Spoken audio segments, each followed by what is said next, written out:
Hey, Claudia, thank you so much for joining me today. I'm Claudia Colombo. I am a master esthetician and I have my own private practice in New York City. So dermaplaning is a cosmetic procedure. It's a professional treatment. We use basically a surgical scalpel, a steel scalpel with a disposable blade. Now, it basically aims at smoothing out the skin surface, and it aids in absorption of skin ingredients and active products. If you're going to attempt something like this, a professional is a good person to have on hand to guide you and to keep you safe, to keep you healthy, and to give you some tips along the way, you know, what to do, what not to do, and to also, you know, maybe even see, is this even right for you? I actually have 3 options. Something that I've used personally before is actually these eyebrow razors. Option 2 is this little set that I found from Schick. They started making like an actual little dermaplaning kit. But the 3rd option is the one that's probably closest to what you would actually use. And I have like a rounded scalpel. Yes. You know what? I think I ordered some too, just because I wanted to see. Yeah, I think, is this the same one? Oh my God, yeah. I think we have the exact, like the same exact brand. So I did open one and I did a little bit on myself. And what I found was, again, there's no precision in there. So I feel comfortable you using this because it's not gonna go deep. So what is like our step 1 gonna be? How do you start this? What we're gonna start with is first a nice warm hot towel for you. And what's happening, that compression is really just encouraging lymph flow, right?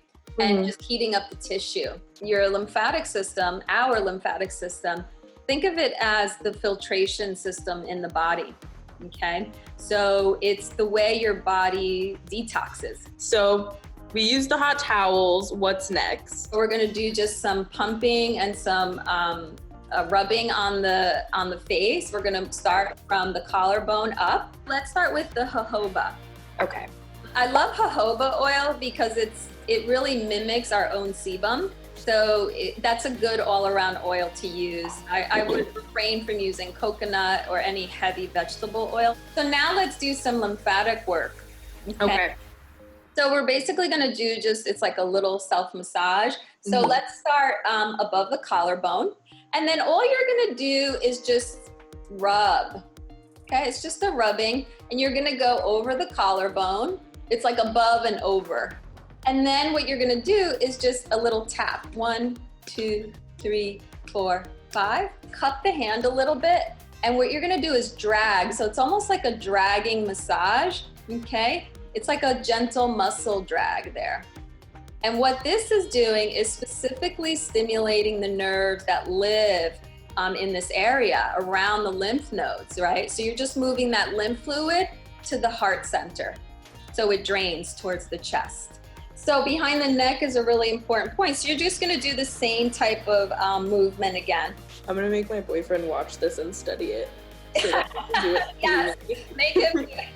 It feels so nice. I love that. So now, you know, after that, you're ready. Next, I was thinking for you, we could do a little bit of exfoliation, okay? A little DIY is just mixing the jojoba oil with a little fine sugar and creating a nice mechanical exfoliation for yourself. And just, you know, circular motions. You're gonna get into this area. Sometimes a little buildup gets up in there. Don't go too rough. For you, the best thing to do is apply just a little bit more oil. So should I crack open this scalpel? Is it time? Yeah, you can do that. So what I want you to do though, if you have oil on your hands, you should wash that off. Let me go wash. You wanna make sure you have a clean grip. Let me go wash them right now. Be right back. So you're right-handed, so hold the tool in your right hand. Then what you're gonna do is just lift the brow up a little bit, right? We could start on the right side. What you always want with the opposite hand is just to hold the skin taut. You're gonna wanna hold it in a 45-degree angle. Oh, so like to the skin? Sorry, I'm nervous. flatten it on the forehead first, and then you're gonna start short strokes and scraping. Yeah, it's like the teensiest bit tuggy. Yeah, so don't keep going over the same spot. Okay. So now you're gonna move on to the next. And you could, if it feels like it's pulling, then add a little bit more oil there. I see a little like bit of flaky skin starting to come off. Yeah. You're not gonna get much with this because again, it's not as sharp, which is actually a good in this instance. It's very easy to cut the eyebrow off, even with this, that it's dull. So what I would say is, for people is like brush the hair down, so you don't get like into the eyebrow. You want to go just above. It looks like I might have gotten one or two. Yeah.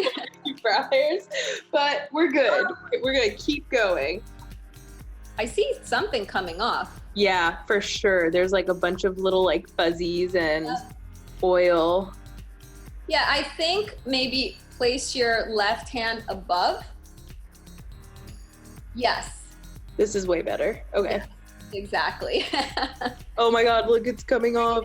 Oh, see? Yep. Whoa. And you see how I have like a one little scab here. Are we avoiding stuff like that? Yeah, definitely go around it. Because I'm not sure what that is. I can't tell. I think it's just like a pimple that I might have picked up and it scabbed over. Okay, yeah, so let it be. Yep. You can change the angle and come up this way. Dermaplaning is first and foremost an exfoliation facial procedure, okay? It's not really a hair removal. The extra perk is that we're removing that fine facial hair because as we're going along the strokes, you're removing dead skin and the hair is gonna come along with it.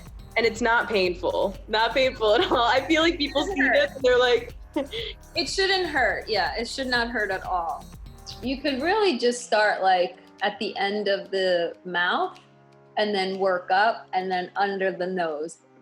And now just below that little mark that you have here, it's the chin, right? Mm-hmm. You have this little area here.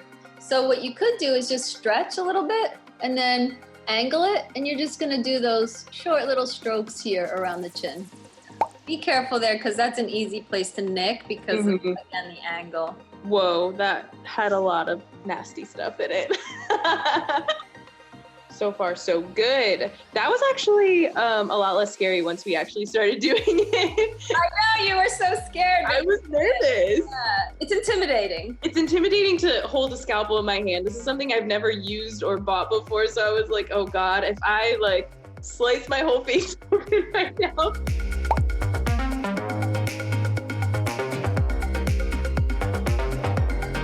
It feels good and it looks good. So I'm really, really happy with the results. I didn't know how this was gonna go with this scalpel.